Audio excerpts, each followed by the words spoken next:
T-minus 20 seconds.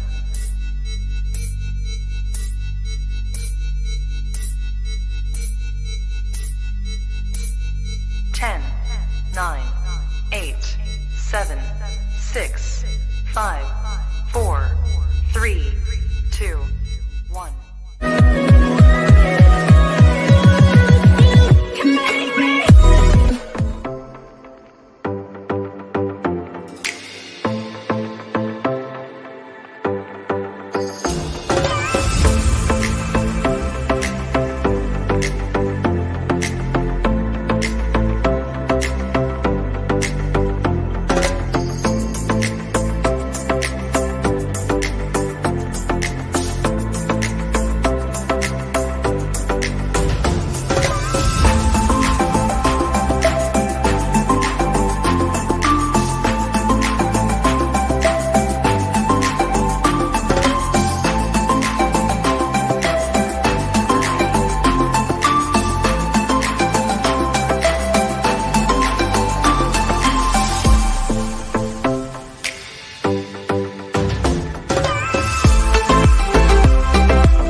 Here's your career affirmation. You're going to rock that interview and get that job.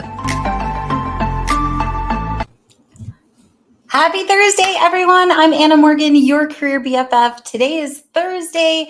This is Focused and Fulfilling Job Search Strategy Week, and we are talking about return to work. Oh my. I was going to speak about the applicant tracking system shenanigans that were going on last week, but I myself returned to an office this week, and I've learned so much through this process, and I want to have a highly collaborative conversation.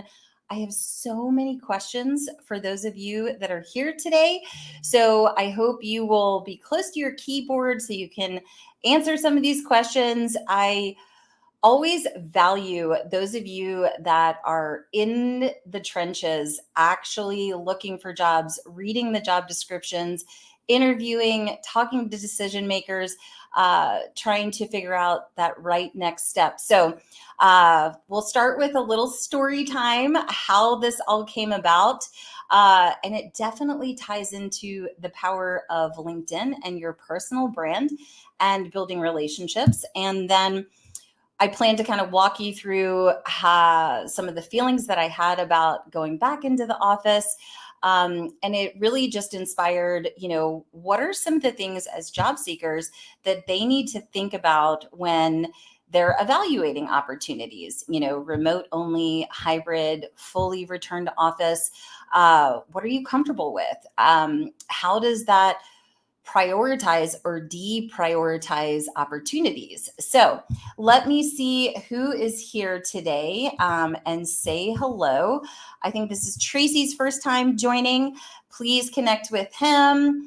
It looks like we have Simon here. Julie is here. We have Ronette is here. I always encourage you all to connect with each other because you're in the comments. You're typically, if people show up in community here, it likely means that you have things in common. So definitely send each other a connection request, maybe even have a coffee chat because connections are how doors get opened. Jonathan, I'm so glad you're here. It's awesome to see you. So for those of you that are new with me today, I am live here on my business page every single Thursday. I think this is week 18 or 19. I I'm still kind of shocked that I've been able to put this many weeks together consecutively without getting like burned out or tired or just missing a Thursday. So anyway, I am so grateful for each and every one of you. Diana Mo's in the house. How are you, friend? Another fellow past coworker and recruiter. So great to see you. I hope you and your family and your little munchkins are doing well. Okay, so we're talking about returning to the office. Timothy, yay! Thanks for jumping in to say hello. Thank you for joining. Timothy's been able to work from home the majority of his career. He shared that in a comment on one of my posts recently. And, you were in the work from home before it was a trend. So I look forward to hearing what you have to say as well.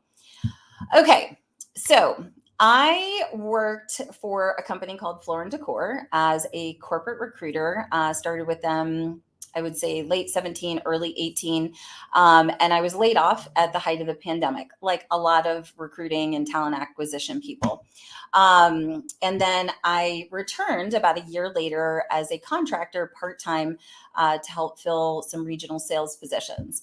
And I left in February of last year and joined Rocket Power, which is an RPO talent solutions and recruitment firm. And so recently, Floor & Decor is back to hiring like crazy. If you're in Atlanta or you're looking for retail roles, like definitely check out their website. They have a lot of opportunities. And so they came knocking on my door. A lot of the times, one, I did a good job for them when I worked there, right? And I built relationships. And then the third thing that I did is I've been very consistent with my visibility on LinkedIn. And I'm connected with a lot of people at Floor & Decor. So what does that mean? That means that I'm top of mind because they see my content, they see my leadership voice, they see the content that I'm sharing and the things that I care about, right? So they thought of me and, knocked on the door and said, hey, we have some interim needs. We're in a big hiring frenzy. We'd love to, have you come back and consult with us. So it ended up being an absolute win-win because they brought me in through Rocket Power, which is a consulting firm. So honestly, I am like just the luckiest person alive. I feel so grateful for this opportunity because it provides Rocket Power with a new client. And then I get to step back into roles and work with people that I really like and do work that I love. So, but part of the condition is being on site 2 to 3 days a week.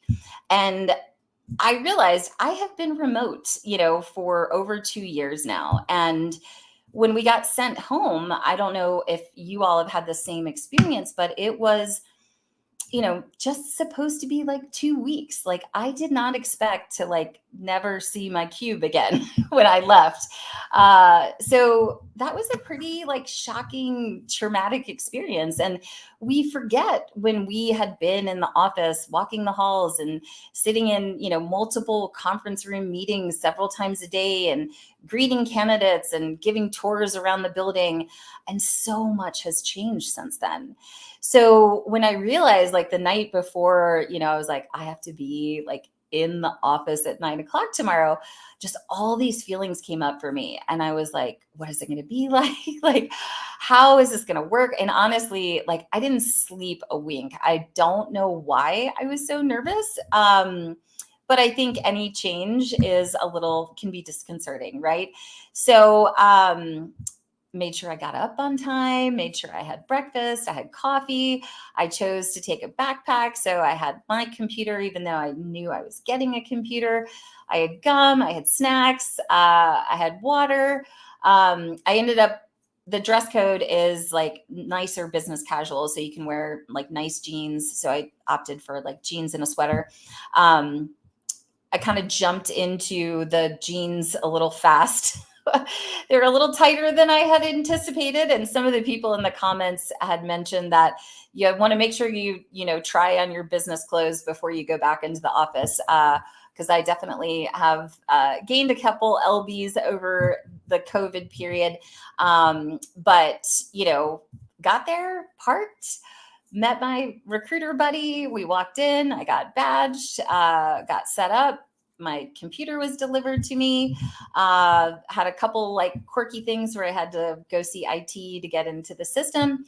And then started walking around and, saying hello to people. And it was just amazing. Like, people got married during COVID. People got engaged.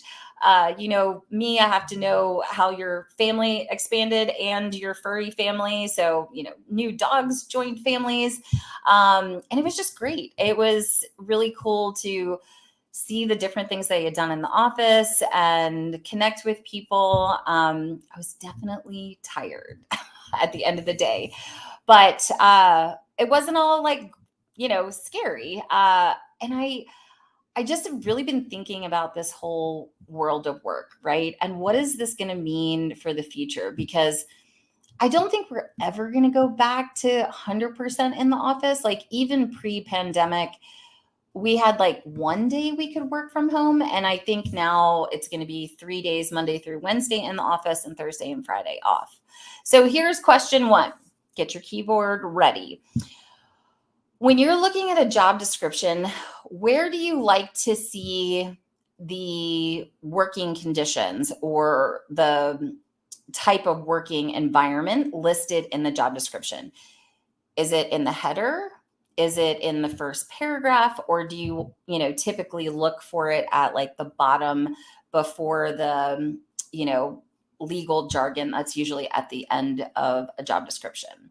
So where do you typically like search? I mean, I know when you're searching on LinkedIn or Indeed or other job boards, like you can click remote only or hybrid. You're starting to see more of those classifications. But specifically on the job description, where are you all mostly seeing, where the conditions of, how to report to work are listed in the job description? Okay, Tina says in the header is where you like to see it. Okay, that's good. I, haven't written any job descriptions recently, and I'm not looking for a job, so I haven't really looked at it. And I think when you're doing phone screens with recruiters like me, do you like the recruiter to mention that earlier in the conversation or later in the conversation? That's another thing I've been thinking about as I'm going to be moving into, explaining these opportunities to job seekers, because a lot of the positions are going to be local to Atlanta. So I'm going to have to get out front of that and let people know and make sure that it's listed clearly, like Tina mentioned, at the top of the header. Header, top, or summary. Okay. Top of the posting. Okay. So I think it's important, right? That it's, you don't want to waste people's time and get all excited about a job and then be like, sorry, Julie, you have to come all the way to Atlanta from wherever you are. There's a difference, obviously, of positions or if you're open to relocation. A lot of companies are willing to do that. Okay. So filter by location equal remote. Okay, so here's my kind of wild, innovative, different thinking, my Anna Morgan thinking cap. For those of you that have been in longer job searches, do you feel the statement is true? So if you are more open to hybrid or in-office positions, do you feel that your competition is less? So if you put yourself in the hat for in-office or hybrid positions, do you think you'd have a better shot? Or do you think like the remote only positions are still going to be the most competitive positions is what I'm trying to ask. The words are struggling today. Oh, you're in Alpharetta. Okay. Alpharetta to Windy Ridge is not too far. So definitely check out the Floor and Decor job postings. Just so you all know, from a networking standpoint, I'm going to be working all levels of merchandising. So those are the folks that pick out all the product that goes in the store. So laminate, tile, wood, stone, adjacent categories, installation materials. I have 3 entry-level positions for merch coordinators, which is the kind of progression in merchandising goes entry level merch coordinator, which they onboard the vendors, they do the administrative like onboarding, they work with some of the SKU setup, highly collaborative with several different departments within the organization. And they work with the next level person, which is a category specialist, associate merchant, senior merchant, and then it goes to VP. So that's something to look at if you know people in merchandising out of retailers, home related like nurseries, obviously, home decor, but I'll even look at some from like fashion or other retailers. So just from a networking standpoint, if you know people, fintech, we have a treasury team and sometimes they look for folks. I have not dug into those roles. Okay. So, Julie says hybrid is still competitive. Okay. I mean, I was just kind of thinking, as a salesperson, like which roles would be less competitive, right? One, right now, October, November is an awesome time to be applying for positions because companies get super motivated to fill their positions. A lot of them may be backfills because of the great resignation, reshuffle, and even companies that are on sort of a hiring freeze, they have authority to backfill those positions. And especially now in the next 5 weeks before Thanksgiving, if you're not putting your foot on the pedal on applying, like this is the time, because the recruiters are talking to the department managers and working with teams to streamline processes to get candidates through in a timely fashion. When the first of the year hits, your competition like quadruples because everyone's like, oh, just wait till the first of the year to look for a job. And I'm like, October, November is like the best time to look for a job. So those of you that are pounding the pavement now, kudos to you because you're going to have a greater runway if you don't land before the first of the year. Okay, Tina says remote is still most competitive. Hybrid is also, but you're seeing more on-site recs open up longer with fewer applicants for sure. Interesting concept. Yes. So this is where I'm thinking as like a marketer and then working with organizations on all the aspects of like, how would I market that to you, Tina? Like, come on site. Here's all the features and benefits you get from coming on site. You get free parking, you get snacks, you get, a free exercise room. Like what would be some of those perks, right? To get people to apply for more of those full in-office positions. And I'm kind of thinking about like, what is the profile of that kind of person that's going to be like, yeah, I'm cool going back to the office 5 days a week, even though that sounds horribly exhausting. Probably an extrovert, someone that is, maybe lives close to the location, doesn't have health concerns,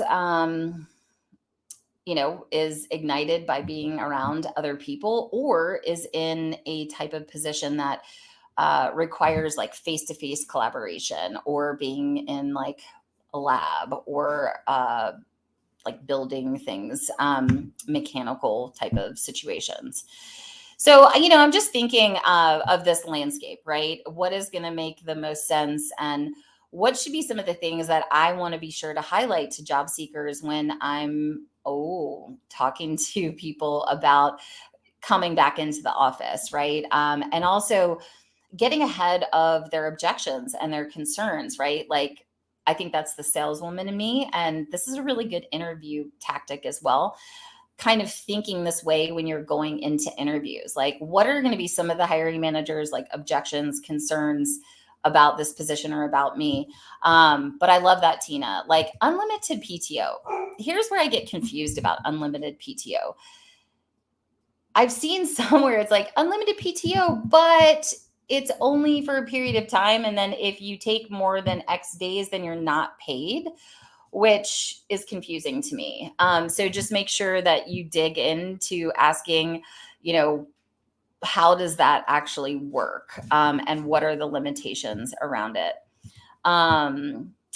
What's nice about remote is that I don't have to take time off for things that I have to time in the office.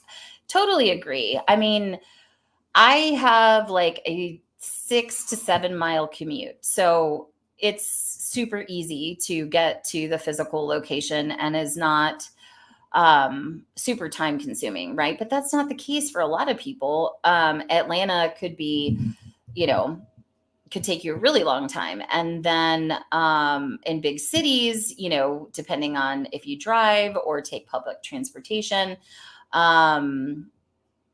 that is definitely a time ban. I've even seen some candidates negotiating for if they do have to come into the city or have a decent commute, asking for like a commute allowance. So that's something to think about for those of you that are in big cities or considering opportunities that, might have to have you come in.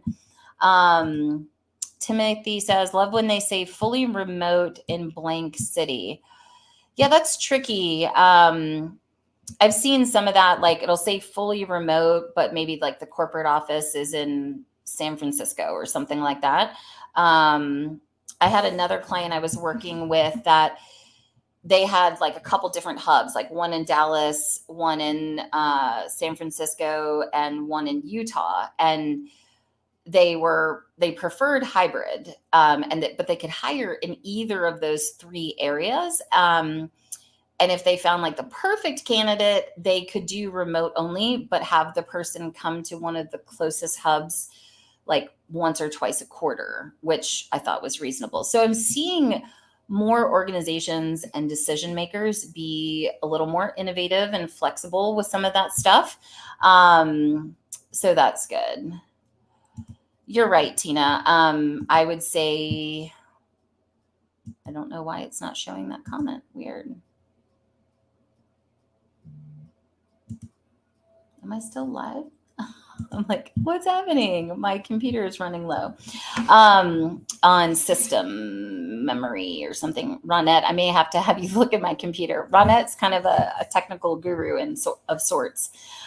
She said you can have a late or early start. So flexible hours, I think, is really smart as a way to get people back in the office. There has to be obviously a core primetime working hours for collaborations and,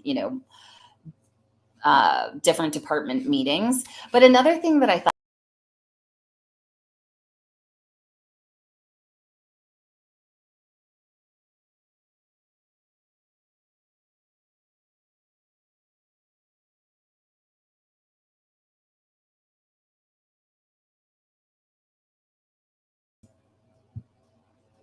okay, am I still live?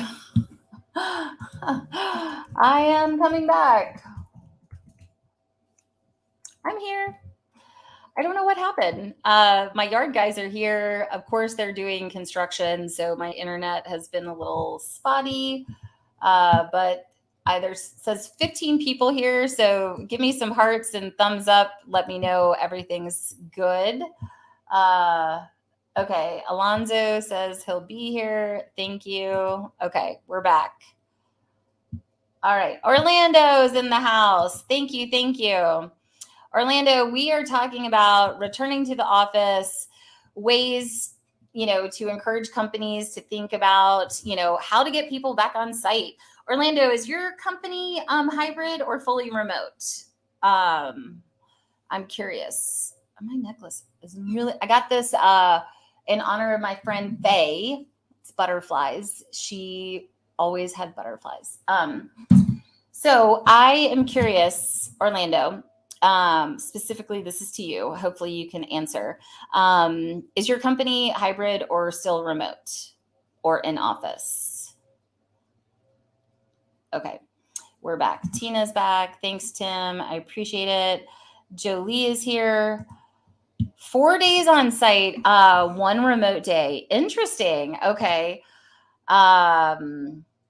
So I think we're seeing more of this. I mean, a lot of the people that I talk to off of LinkedIn, like my neighbors and stuff, I'm hearing about more people going back into the office.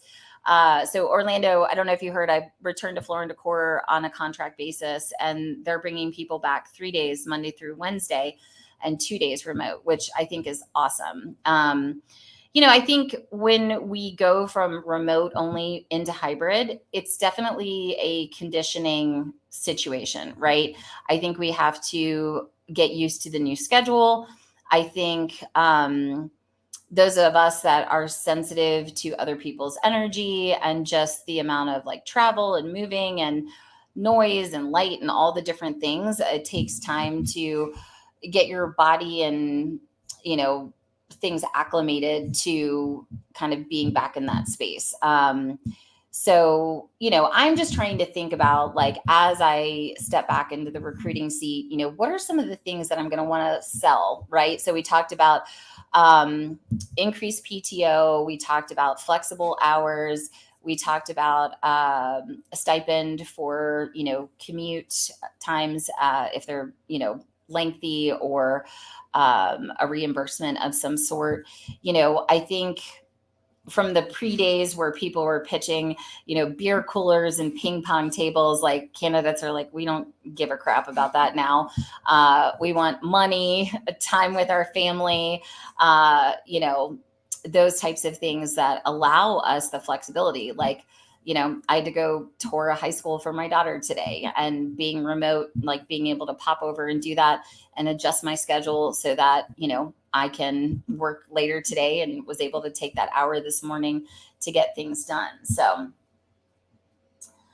all right. Thanks, Alonzo. He's so kind. Yes, the nice thing about just going live here on my business page is all my lives, my content is saved neatly here. So you can go back and listen and catch up and see who's here, and take what you need. But yeah, this is 18, 19 weeks, which is super fun. So, I survived my first day back in the office. It wasn't as scary as I thought it would be. I'm pretty much an extrovert. As I'm getting older, there's some like introverted tendencies. I tend to need to like recalibrate and refuel in quiet, because when I show up for you all and in person, my big energy comes out, and so I will oftentimes, kind of get under the covers and refuel and make sure that I take time for that. But I do want to encourage you all, when you're having the first screen conversations with recruiters like myself, that you do get an understanding of the in-office requirements. And sometimes it's a tricky question to like dive right into asking benefit questions. But most good recruiters will usually, one, ask if you have questions, and then two, kind of give you a high level and say, we have a full medical, dental, 401k with a 5% match. We pay out bonuses at this time. We have pet insurance. We have, these different things, just to give a high level insight into the benefit package, because that is part of total comp. And I think that also is a critical piece to know, as you start going through that process. All right. Tracy says, got it. Serious continuing education. Fantastic point, Tina. I love, love, love that. And that is a thing, continuing education, leveling up, companies paying for additional certifications or other educational opportunities. I think you hit the nail on the head. That's a fantastic idea. Thank you for that. And thank you. Yes, my big energy. Sometimes I can't control it. It just comes blasting out, like I said, from my warrior pose. You'll get all of my energy. All right. So we're looking for the, working conditions in the header. At the top of the job descriptions, we're filtering by remote. I just want to encourage you all, to also consider some of the hybrid in-office positions. I personally think your competition is going to be a little less.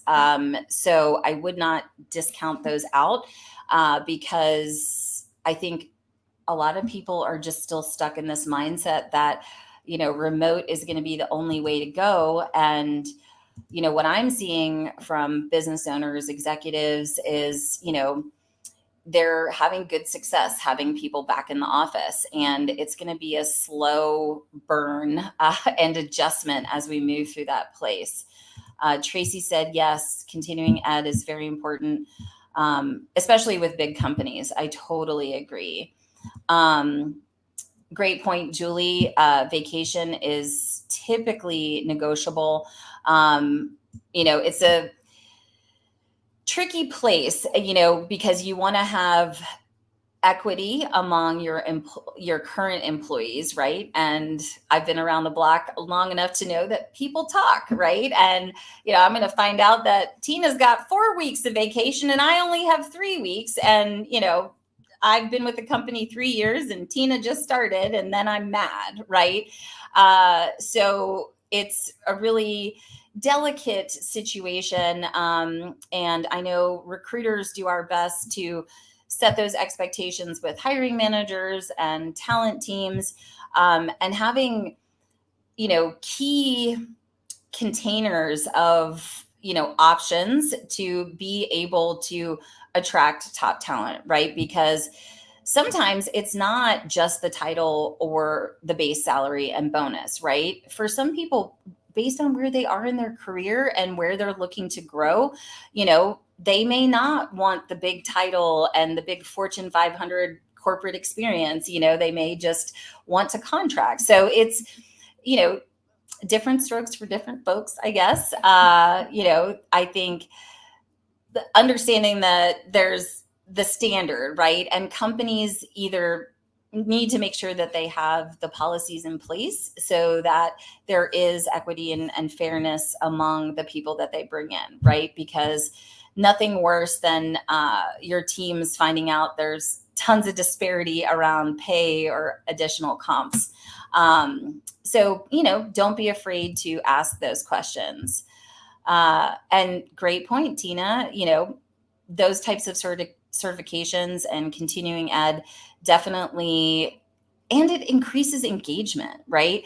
I think that's a huge thing that you bring up, Tina, for any companies that have struggled with turnover, from where I'm sitting, an easy potential solution to that is implementing something like this as an added benefit, right? To bring in these resources. One of my friends who is a clinical psychologist got hired by a big company in New York to come in and offer just free therapy for the day for people to just come into a private place in the building to get, emotional support, because mental health is a big topic these days. And companies that aren't addressing mental wellness or emotional wellness, which is wellness in my humble opinion, are, definitely seeing some turnover in those spaces. So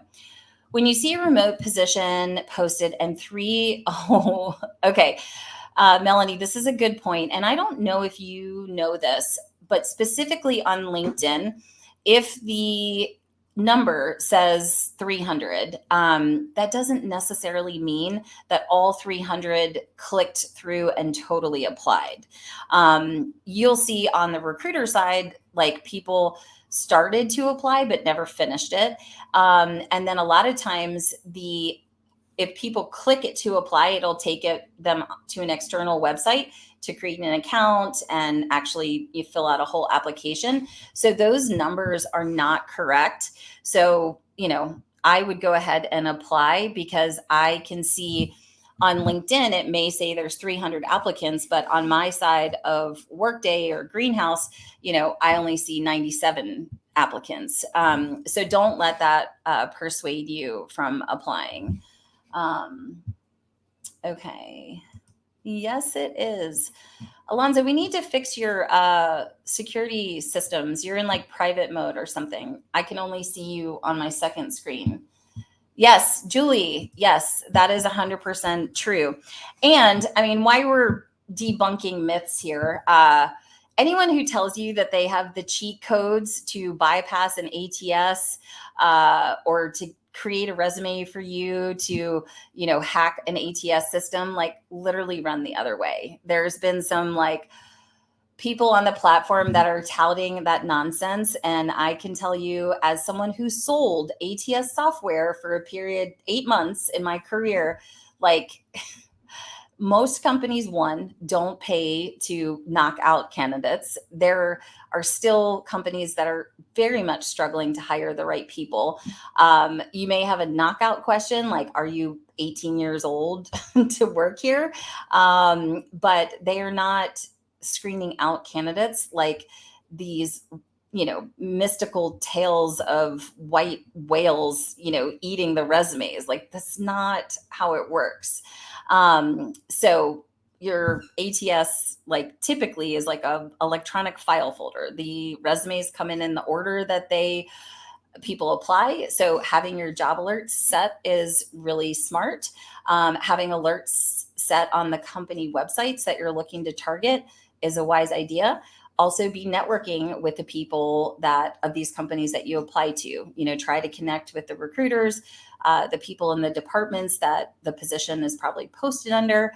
Go and support their content. Try to get visible with them and earn the right to, say, hey, Julie, I applied to this position. Just wanted to introduce myself. I'd love to hear about your experience, working for ABC company. So I love that you all are chatting in the comments. Don't forget to connect with each other, set up a coffee chat with each other.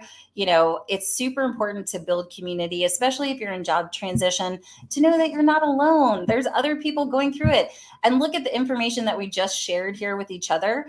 Like, this is my passion, when people share their experience, strength, and hope with each other, because there are a lot of moving parts. And you all are consuming a lot of content, and some of it is very bad content, like the ATS hacks. Luckily, you have a career BFF in your corner to give you the truth as a recruiter, and someone that actually works with hiring managers and hires hundreds of people a year. So here we are. All right, my ADD has kind of veered me off from return to office to ATS to applications to working with recruiters.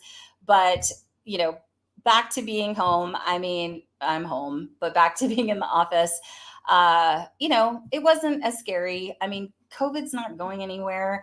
And I think, inevitably, we're probably going to have other things like that come along at some point. But hey, now companies know how to handle stuff like this. And we have also proven that we can be successful working from home. I think there is power in, sitting face to face with people. It's a different energy. It's a different experience. And I don't know. It was a great day. Like I said, I was tired, but I was just so thrilled to just reconnect with people that I loved walking the halls and talking to. I realized though, being back in the office, being the social butterfly that I am, companies probably get a little more productivity out of their employees being remote because you're not so social. If the social, but then there's also a lot of ideas that are shared when you're just kind of standing around the cube. I was talking with one of the Workday guys, and we were riffing on what I knew and what I had seen on some other contracts. And that was helpful. That was leveling up each of us through that conversation. And if I had not been in that office, one, I wouldn't know who he was because I wouldn't have gotten introduced to him. And then two, it would not be likely that we would have a reason to set up a virtual meeting. So, that's where I'm kind of like a +1 for hybrid situations or some in-office experiences. Because I think there's a lot of leadership thought and ideas that are created in that kind of social capacity. So I don't know, just my fun 2 cents. Oh my gosh, it is 12:40. I've been talking for 40 minutes. Timothy says, good to know. Yes. Okay. So Tracy, for anyone that has target companies, so obviously I recommend that you start building a target list of employers that you think align with your ideal job function. For you, Tracy, it could be food distribution, hospitality, supply chain logistics, and even packaging production in your area, or that that are remote. So you go to the company's business page, go to jobs, and then you can set alerts based on job title. And that is a great way. And if you don't have the email alert setting clicked off on your LinkedIn, I think that's an area that you would do through the settings on LinkedIn. So I think there's a certain number that you get capped at on alerts, but you can also set job alerts on the actual company's website, typically, if they have a decent applicant tracking system that they use. Does that make sense? All right. So I will be back next week, is our kind of self-care, self-love topic, which is perfect since we had Mental Health Awareness Day this week. There was a lot of opinions on the platform about, is it a wise idea to share about any mental health struggles or situations? And there were some really fantastic conversations on the platform. If you're not paying attention to that, I definitely encourage you to. As someone who shares about my journey with alcoholism and recovery, I feel comfortable and stand in that stance that sharing that as a mental health topic is raising awareness, and it is helping in service of breaking the stigma around alcoholism and addiction, because it affects thousands and millions of people. And there is, people think sharing your struggles socially can create bias or an unfavorable reputation. And, depending on where you are in your career, that is a personal decision, right?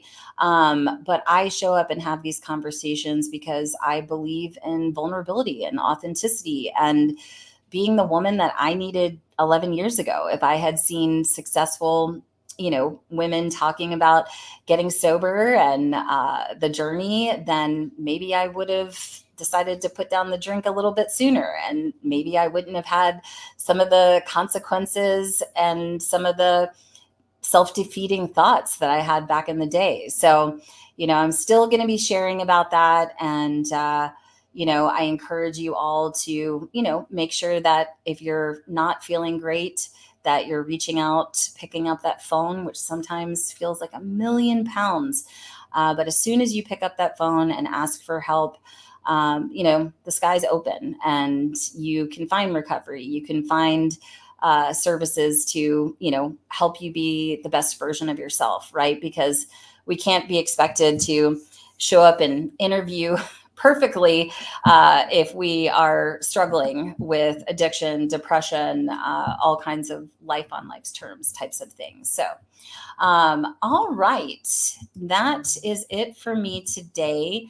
I love this community. I love all of you, and I can't wait to rejoin you this time next week for fabulous self-love. So if you need anything, hit me up in the direct message.